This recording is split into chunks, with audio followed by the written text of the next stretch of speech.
Okay, welcome to the February 3rd, 2021 meeting of the Municipal Building Commission. The first order of business, Jeremy, is to call the roll and establish a quorum. All right, Terry.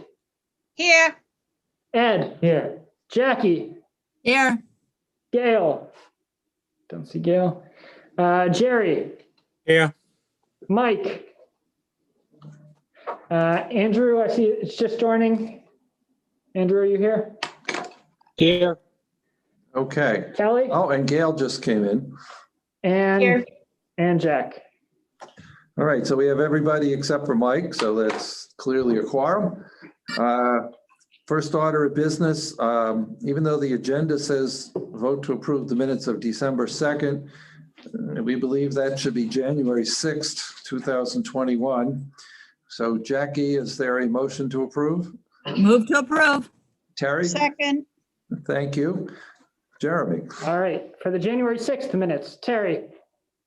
Yes. Ed. Yes. Jackie. Yes. Gail. Yes. Jerry. Yes. Andrew. Yes. Kelly. Yes. And Jack. Yes, it passes unanimously. As always, we'll skip past the bills for now and move on to the library repair project. I see Deb, our architect. I was looking for Evan. There he is. Evan, why don't you take it away? Okay, I'm going to try to share my screen here.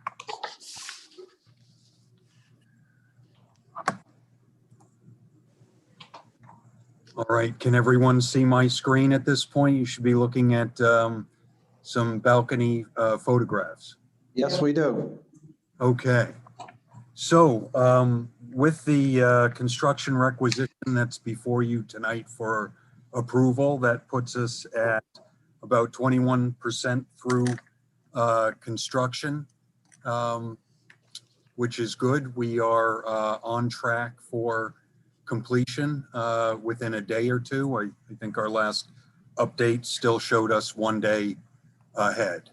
What I'd like to do is just run through fairly quickly some of these photos and talk about some of the progress. What we're looking at here are a couple of sections of the balconies that were removed and are currently in the metal shop. Those sections that we're seeing have actually been stripped. So we can see some of the issues that we're dealing with here. Our documents call for some repair and recasting and whatnot.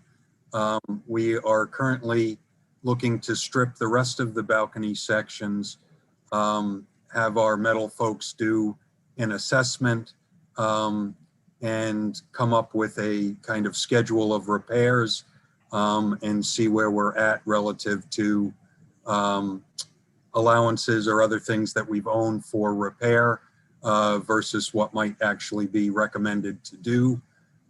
So on this top photo, we can see kind of the center medallion piece. You can see a crack along that top section up there. On the lower photo, there are a number of kind of cracked or separating sections here. The metal folks did take one of the, I'll say, worst case scenarios and in fact did a welding fix or repair so that we could take a look at that. And we did go down to the shop and took a look at the sections that you're seeing here, as well as the kind of mock-up repair that actually looked quite good.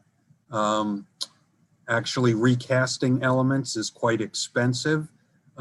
So we kind of don't know where the order of magnitude on things are going, but are hoping that we can kind of minimize the amount of recasting, but do the necessary repairs that we need to.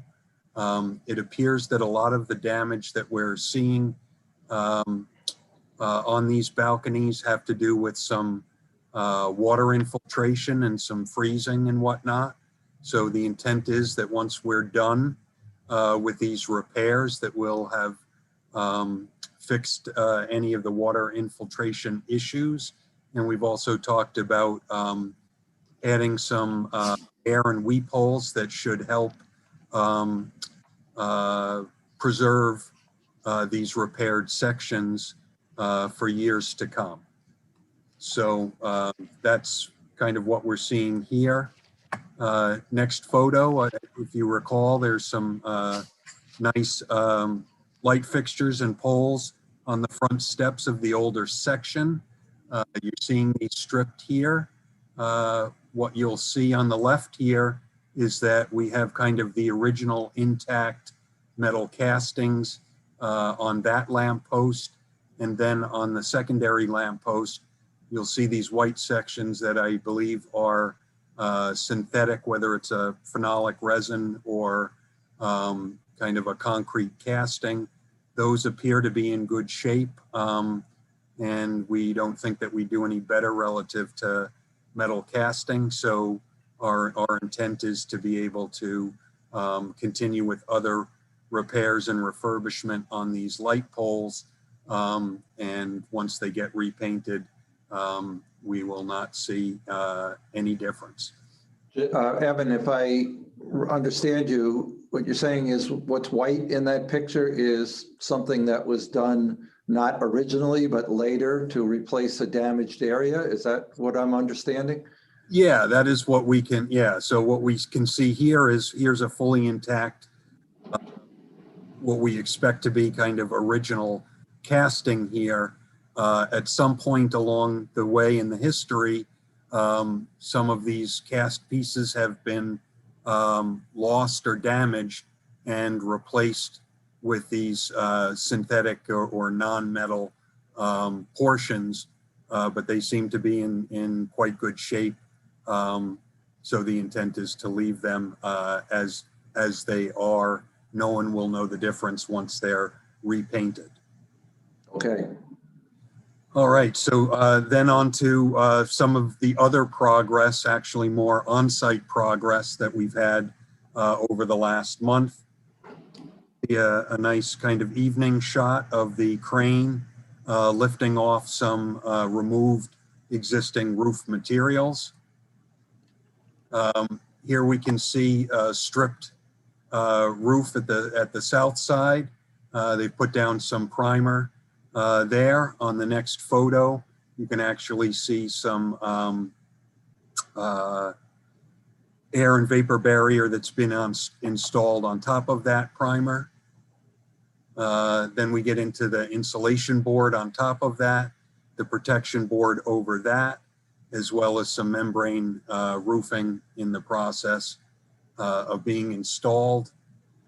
Here's some membrane at the front or the east roof section, and then our kind of completed membrane at the northern roof section. We actually got our slate delivered. That is on site or adjacent in the park. And they've also started some work behind the slate and parapet here. Here they're installing some dense deck along this existing parapet wall. They actually have performed a copperwork mock-up that is currently available for the architect's review. And based on that, they will either revise that accordingly, or we will use that as the kind of quality and level for the metalwork adjacent to the slate roof section. One of the items that we'll see in a minute in the proposed change log is a placeholder for some CDX plywood down in this lower left area. We can see the existing slate has been removed. This is the wood planking or decking substrate behind. And I'll try to zoom in here a little bit, but you can see in this kind of upper section here that there are some deteriorated sections. You know, this stuff is over 100 years old. It's in reasonable shape, but we felt that it wasn't in the best shape to be substrate for another 80 or so years of the life of our new slate. So we've actually had them install some 1/2-inch CDX plywood over this substrate to get a better nailing surface and substrate for our slate installation so that that can last a long time. And then this, you can see that existing section off of the ridge that has not had the plywood yet installed, but then over in this section with the valley over here, that plywood has been installed there. We actually own some repair and replacement at the membrane roofing areas that we did not have to perform. So the intent is to use some of that allowance and deck replacement money to cover the amount of CDX plywood that we have. It's unlikely that it will be a wash, but that at least will offset some of the costs of that plywood. And then moving to the interior, starting on the 4th floor, it's a kind of a central storage room towards the back of the building. And this is really just showing that the existing HVAC equipment that we will no longer need once we're complete is being removed. Further down here, you'll actually see this copper piping is actually the VRF refrigerant piping that's being installed above the ceiling. This is the ceiling grid that you're seeing here and an existing sprinkler line in that area. And then this is typically what we're finding when we take down the ceiling. There's wires, ductwork, other things up here. And we've opened that up to be able to install the new work associated with HVAC. And then here, this is trying to represent, and it's a little difficult to see. Again, I will see if I can't get a little closer. So in certain areas that we've got some existing ductwork that we've been calling for removal. And we're finding that once some of this ductwork is removed or directly adjacent to it, we're missing some spray fireproofing on some of the structural members and whatnot. So we have been working with the team and have identified that when we run into areas that we actually see this missing fireproofing, that we will try to patch that. So the contractor has a fireproofing rep that they are sending out to the site to assess what we have here and try to come up with a trowel-on kind of patching product that that we can use to patch up the and kind of replace the missing sections of spray fireproofing that we encounter. So that is largely it for the work for the last month. Are there any questions relative to metal balconies, the roofing work, or any of the other things that I've presented here tonight? Okay, with that, I will move on to the change log. There are 3 items that I've highlighted in yellow up here that we're looking for some approval from you folks. One has to do with a change to some light fixtures to have a battery pack. I guess part of them are needed for egress lighting. So we have a change, and we're trying to confirm the number, but looking for approval on change request number 1 for lighting adjustments in a not to exceed amount of $1,190.75. The second change request has. If I can just stop you right there, this would be Sure. a code requirement? I believe it is, and we did not have those, that battery spec to those lighting fixtures, at least initially specified, and during the submittal process that was identified as required. Anybody on the commission have any questions on that? Okay, keep going, Evan. Okay, so change request number 2 actually has to do with some added lines and data lines to accommodate the temporary move and relocation and support of staff on both the second floor conference room in the library, as well as an office in the old section of the 4th floor. Let me just jump to that change request page. Again, we're looking for a not to exceed of $6,420.88. This will actually get reduced, but we are in need of moving forward with this. The electrical contractor had misunderstood, and these line items 5 and 6 for some cabling to a 4th floor conference room that we do not need. So I expect that this final price would be more in line with a $5,000 or $5,500 number. Again, we will get those final numbers and adjustments, but looking for approval on not to exceed that 64 some odd $100. And if I understand this correctly, this is to keep the library functional for the next 7 months or so while we are working in their space.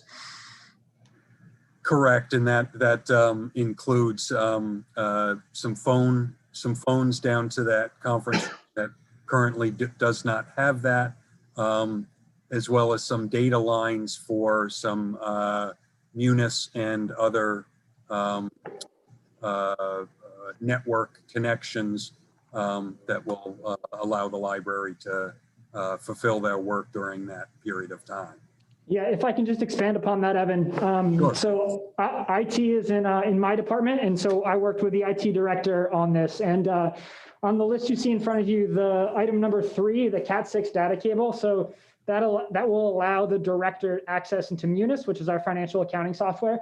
Right now, the director does not have access and goes through the clerk in the department. So while this is not necessarily specific to the project in its initial scope, it's something that the library kind of needs as a modernization. And while we are there with the walls open and the contractor on site, it made a lot of sense to add this to the ask. I can certainly understand that the boss should have access to the system. Okay, proceed. All right. Yep, any questions on change request number 2?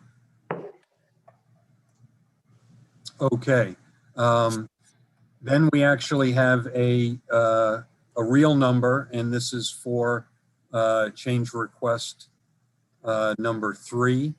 This is actually for a window replacement at the 1993 edition. Our initial scope focused on the older section and restoring some of those windows over there, and then some limited glazing and window replacement work at the 1993 edition.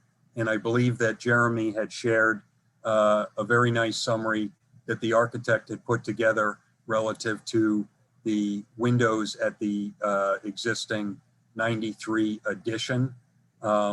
So we met with the contractor and two major window suppliers, Marvin and Anderson.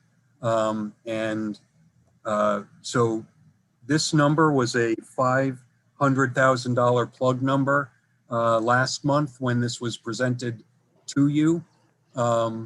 So this has actually come in at just under 400,000. I will note when we're considering whether we move forward with this change, that we will have some additional design and CA related work relative to the architect. We anticipate that that might be around $20,000 or so. So it looks like kind of this window replacement would be in the order of about 420,000 total all in on that work. And so we are looking for some discussion and approval to move forward with that so that we can start the submittal process, order these windows, get them manufactured, and the intent is to try to get them installed within our current construction duration and have those complete or substantially complete at the end of July with the rest of the work. So before we have a discussion of this, Jeremy did send around Deb's memo, which I thought laid things out fairly well. And so I'm going to ask the commission members, do you have questions or comments? Should we get a summary now during this meeting? I'm not sure whether everybody had a chance to read and understand the memo because we were a little late getting things out. And a snowstorm had a little bit to do with that. So commission members, what are your thoughts and comments on this issue? I have a question, Jack. Go ahead, Jerry. How many windows are we talking here?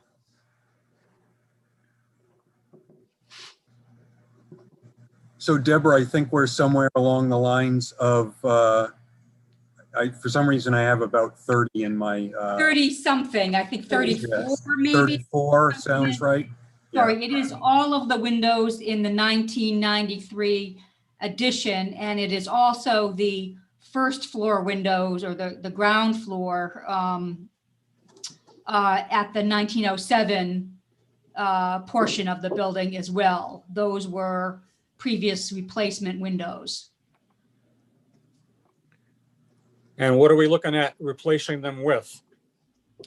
So the existing windows are an aluminum clad wood, and we're talking about replacing them with the same kind of a product, but just a 28-year improvement in the quality of the window. So it's a higher quality manufacturer for one thing. The ones that were installed in 93 were not the best quality, but wood windows with aluminum Kynar finished cladding is a very good window for this installation. So the current product, and there was a manufacturer called Eagle that was one of the major window manufacturers for commercial grade windows, and Anderson bought them out several years ago. So when we say it's an Anderson window, it's not a residential grade Anderson window, it's a commercial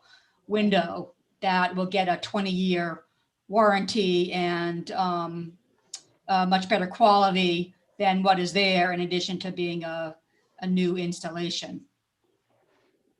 Am I correct in saying the previous windows did not have a 20-year warranty? It was a much... The previous window, and in the report I did, and I had spoken to the manufacturer who made that weather shield window at the time, and it had, I think it was 10 years on the window, Sometimes there's a different warranty for the finish and the glass and then the window hardware components. And the window at the time had, I think at most, a 10-year warranty. So it's 10 years and it's been 28 years. So it's well past the warranty time, but the new ones get a 20-year warranty on the glass and the finish and I believe the hardware. And Deb, if I remember right, in the memo you sent around, you showed evidence of areas where some of the windows have been deteriorating. And so the conclusion I drew from what you said was it's just a matter of time until these need to be replaced. Right. I mean, this would be a good time to replace them. I think back when the report was done a few years ago, I think the approach was a little, the feeling was, I wasn't involved, but this is my understanding of why it wasn't at the time a clear cut, oh, the windows need to be replaced. I think at the time there was some thought that maybe the city wouldn't be keeping the building. And so there was an attempt to say, what can we do to recaulk and patch them up to let them last a little bit longer. But now it's a little clearer that the city is keeping the building and the desire is to do a renovation that will last a much longer time. It does make sense to do the windows at this time. So there are pieces of the windows that wouldn't get fixed with recaulking. There are, just to get into a little bit of the detail, some of the way the corners, the pieces of metal and the windows are assembled. Some of those places are kind of coming apart.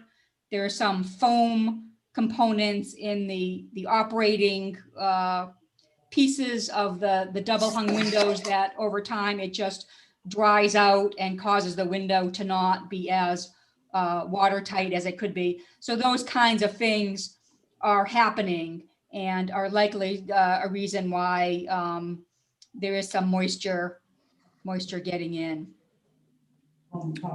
Jerry, do you have any further thoughts on this? No, I'm good. Thank you. Okay. Terry, do you have any thoughts or comments? Yeah, I'm trying to figure out the difference between the Anderson and the Marvin. Which is a better product? Or are they both equal? They're approximately equal. There are slight differences in the way the manufacturers would assemble, where you have the sort of three windows together that make a bank within an opening. They're quite comparable. You know, one of the things I was looking at that I thought might be an issue was the color, the standard colors that are available. If we would need a custom color, and the Anderson actually has one of their standard colors that is a very good match to what's there and looks good. The Marvin didn't. Their colors would either look way too light, or there was one that would be too dark. So we would have to go with a custom color. More. That would raise the price, and Yep. they're not all that enthusiastic about doing custom colors, and I think it might be a time factor. So Okay. in my mind, that was the biggest advantage for the Anderson. That makes sense. Okay. Jackie, do you have any thoughts or comments on this? No, not at all. I think we knew it was coming, really. And Andrew? We've answered all your questions. Gail? Yes, thank you. Yes, I'm all set. Thank you. And Kelly?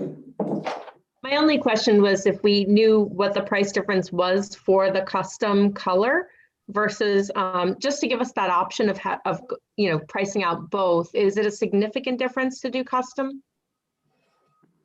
Did you see, Evan? I don't know if I was looking for that in the document from TRAC.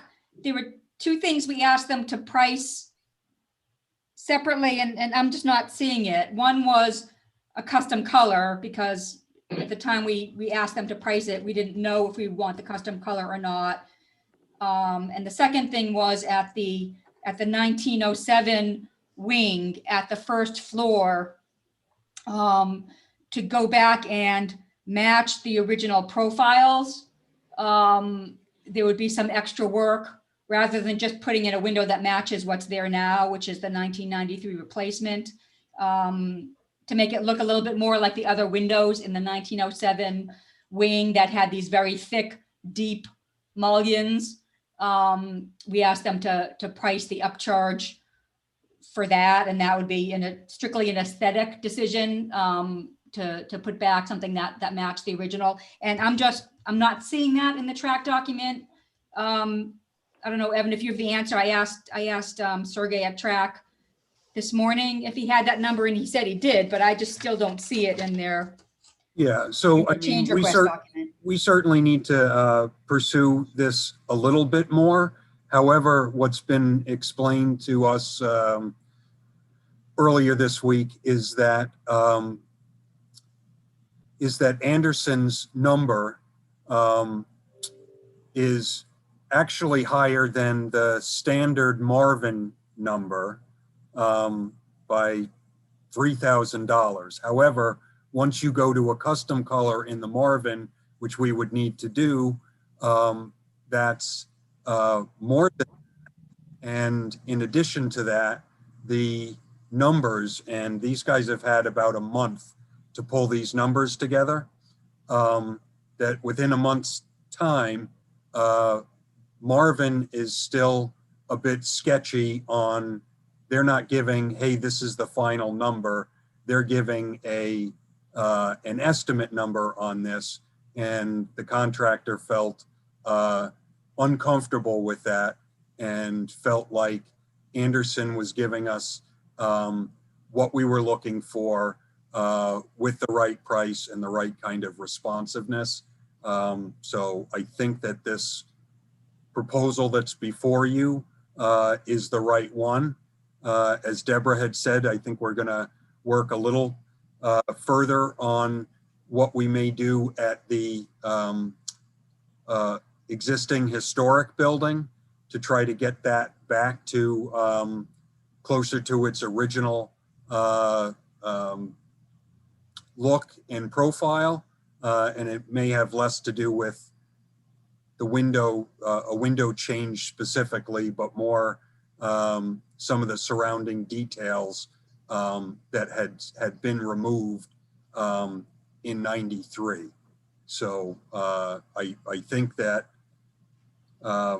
I think the recommendation is to go with the Anderson with the numbers that we have, which is a hard and fast number for the scope of work that we've currently outlined. And we really do need some kind of approval so that we can wrap this and the other changes into a change order, but to give these folks kind of a notice to proceed on shop drawings and fabrication. We answer your questions, Kelly? Yes, thank you. Okay, so, originally I was very concerned about spending this much money, but after reading Deb's memo and looking at this carefully, it struck me that this is the right time to do this. If these windows, if we leave the 1993 windows and within 18 months to 3 years, they all start failing on us, which seems to me to be fairly likely, people will be wondering what we were thinking, and it probably will be much more expensive 2 or 3 years from now to do this. So I feel satisfied that this is the right course of action. We do have the money available in our contingency. And so, I'll be voting in favor of it. So I guess, does anybody have anything else to say on this issue? Are we doing all of the windows now? Yes. Okay. Yeah, it's, Jerry, one of the things that happened back in 1993 or in the year before that was that we were limited as to how much money we could spend on the renovation project. And so certain decisions were made at that time, like the HVAC system that was obsolete the day it was installed, like the windows that we now understand were perhaps not the highest quality windows at the time. And so I think what we're doing here is correcting a penny wise and pound foolish decision that was made in the early 90s. That's my take on it. Yeah. So Jerry, if I could just, I just wanted to make sure that we're all clear on this. Not all the windows are getting replaced with new windows. What this would do is we are restoring and addressing the historic windows in the historic part of the building, and that all of the 1993 addition windows would get replaced under this proposal, including a few at the old building that had been replaced in 93. So I just wanted to be clear on the statement. This isn't replacing all of the windows, it's replacing all of the newer windows, and we still have the restoration scope for the older section. Yeah, thank you, Evan, because we do want to be clear that we're fixing the 1993 mistake with this proposal. Correct. So I guess at this point, Jack, I have before- a question. yeah, go ahead, Terry. What are we looking for a timeline to get these ordered and installed? If we go ahead and give them the go-ahead now, this work will be installed before we reach substantial completion around August 1st. Okay, thanks. So it will not extend the project. It will just be something parallel that will be occurring, correct, Evan? Yep, that's what we're being told by the contractor. He believes that that's doable. And we did specifically talk about the schedule because we were close to bringing this before you last month, but didn't have the actual real numbers. So that is our intent. Anything is possible, but right now we're expecting that it will all complete at the same time.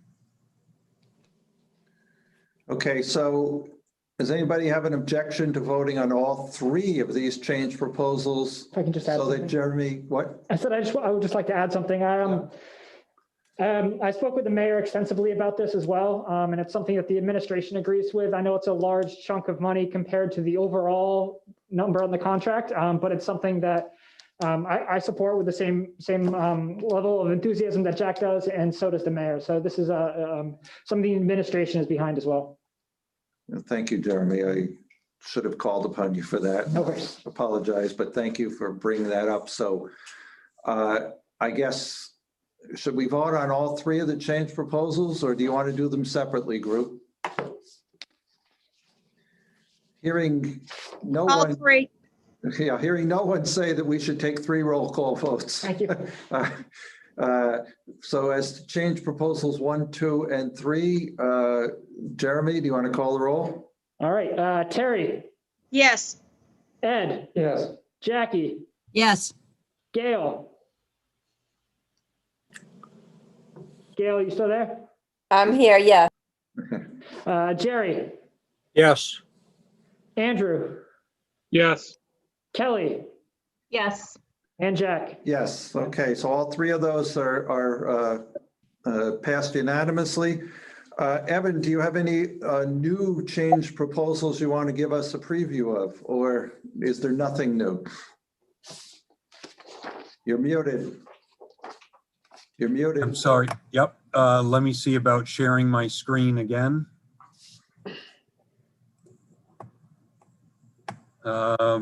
Yeah, so my apology. It's harder to see, but there is these 2 items at the bottom that are new that you did not see from last month.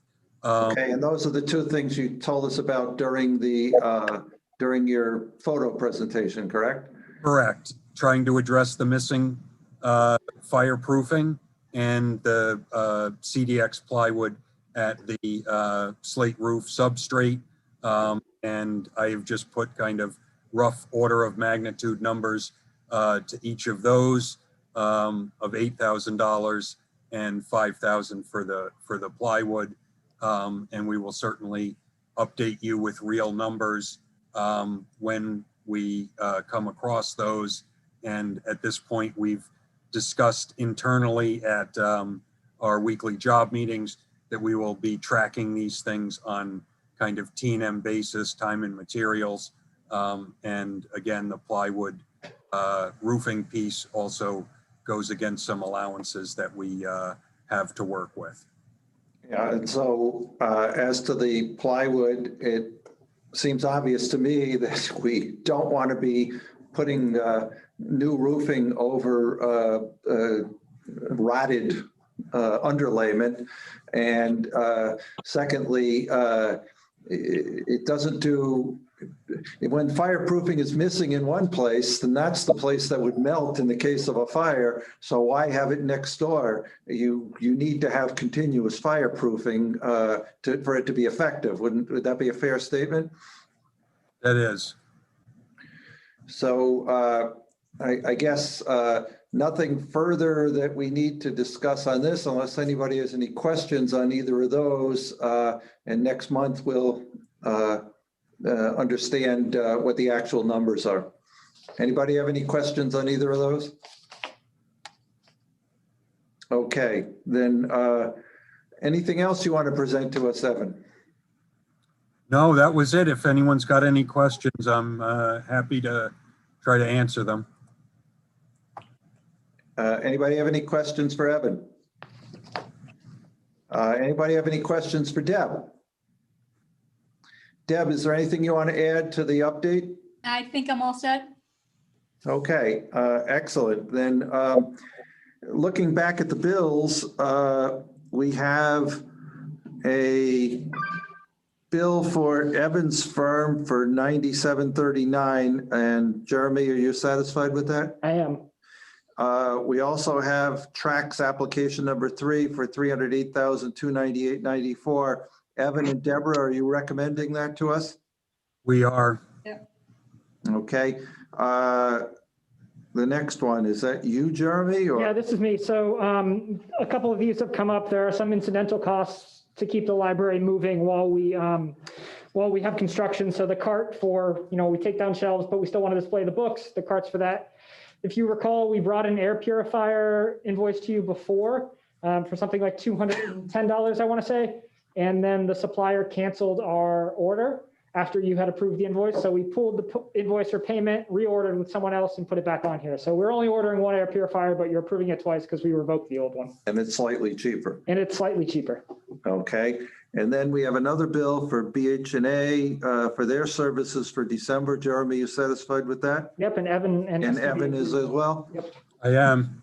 Okay. Then when we get to voting the bills, we know that we have all the proper recommendations in place.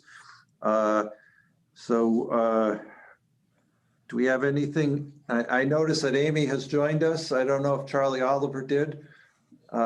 Amy, anything you have to add or want to bring up to us? No, I apologize for being late. Thank you. I listening on the windows. We are, as a staff, very excited to make these changes, and it just sort of solidifies in our mind that the city takes what we do seriously. We're so happy to be working for you and to keeping this building running. It's just nice to hear. Okay. Charlie has nothing to add. Oh, Charlie has nothing to add. Okay. Thank you, Charlie. So with that, we can update the group on the fire department roofs, the gym floors, and the Attleboro Pawtucket Interconnect, and we can vote on the bills. But I would say that we don't need Evan and Deb anymore. And certainly anybody who's watching, Amy or Charlie, can certainly stick around if you want to. It's a public meeting, but we're finished discussing the library for the evening if you want to click off. Great, thanks, everyone. Great. Good night. Okay. I suppose we ought to do the bills. We have a bill for the middle school roof, Jeremy, for construction administration for Russo Bar. Yep, and Skanska has approved that. Okay, and we also have a bill for CDM Smith for the Attleboro Pawtucket Water Interconnect, and that's in good shape to pay? Yep, and the water superintendent approved that as well. Good. So do we want to take a motion to approve all the bills? So moved. And then that cart is 742, right? There seems to be some extra decimals and zeros in there, at least Yes. on my. Yes, $742.42. Yes. Okay, thank you. Yeah, otherwise it'd be 74,242 and we'd be in trouble. It's an expensive cart. Yeah. Okay, so Jeremy, you want to call the roll? Yeah, for the bills. Terry, Yes. Ed. Yes.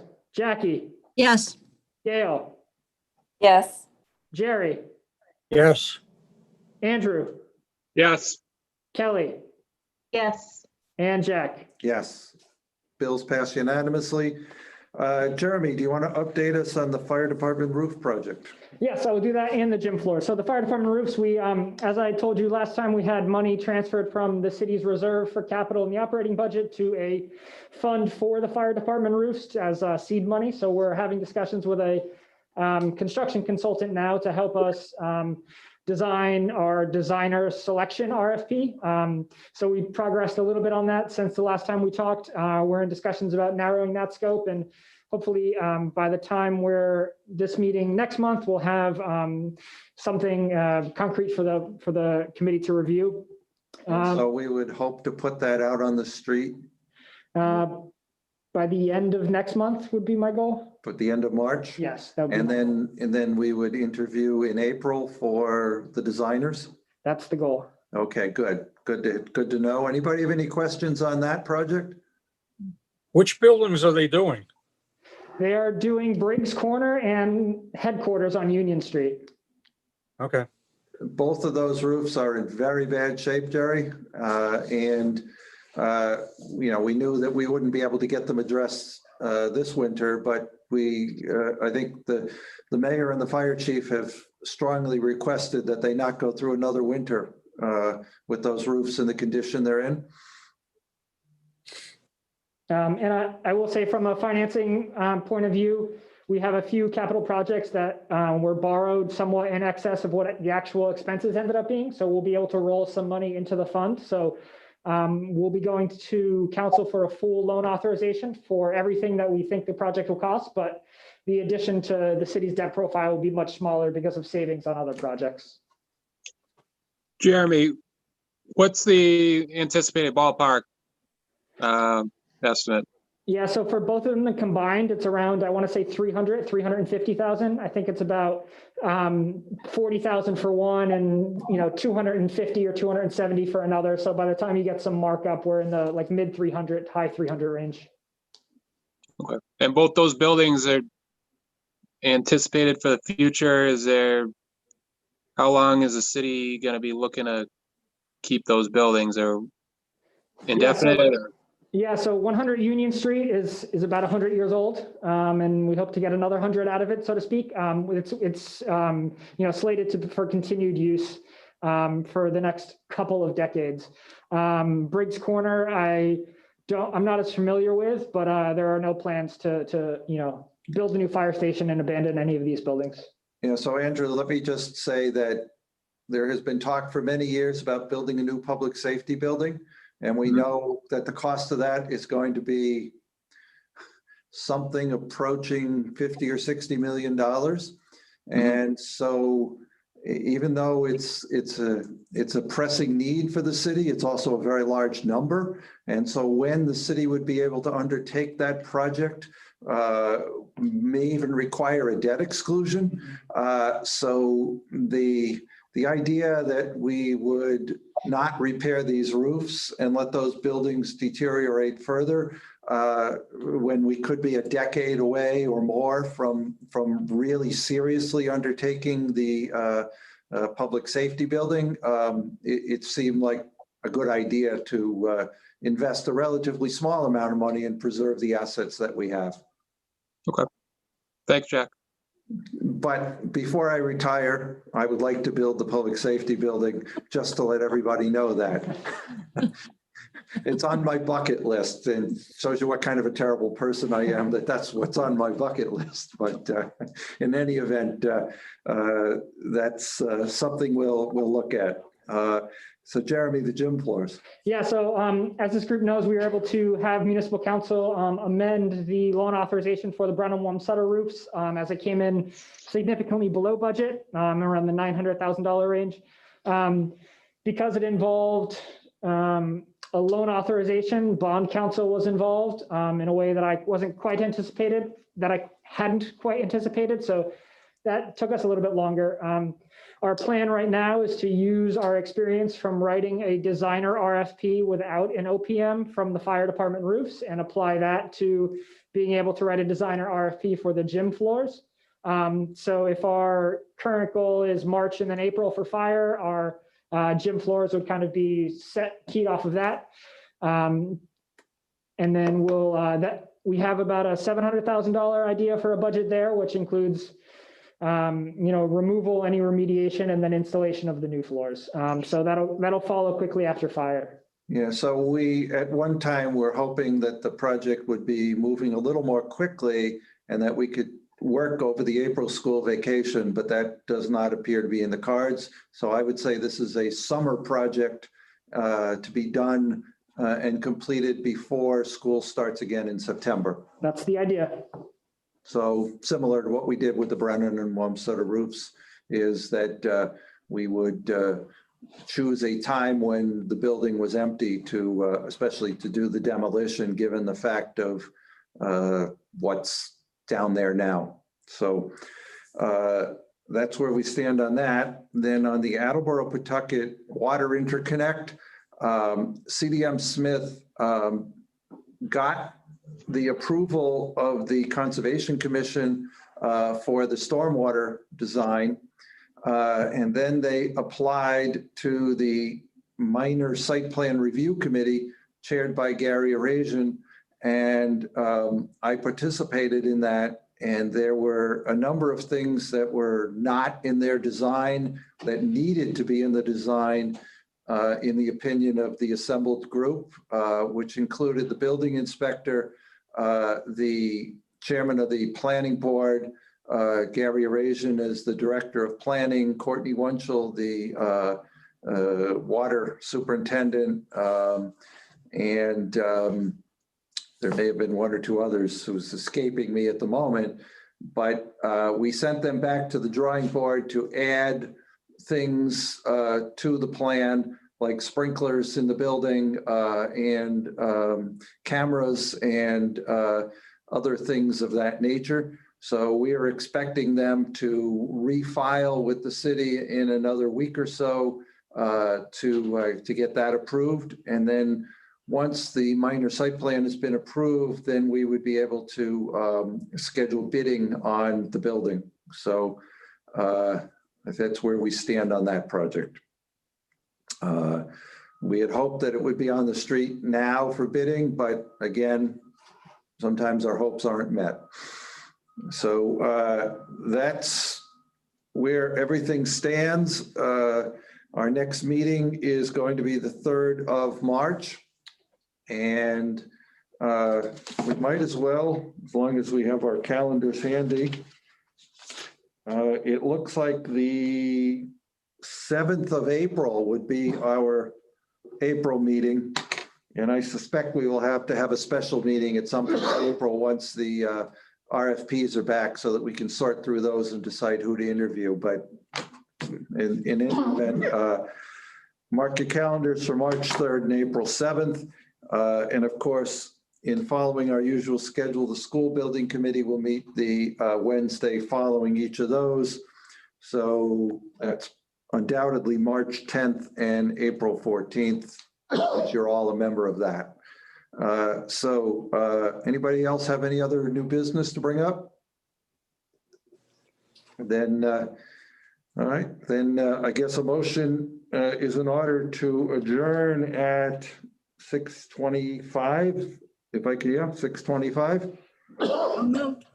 Second, Jeremy? Terry, yes. Ed, Yes. Jackie, Yes. Gail, Yes. Jerry, Yes. Andrew, Yes. Kelly, Yes. and Jack. Yes, we are adjourned. Good night, everyone. Good night.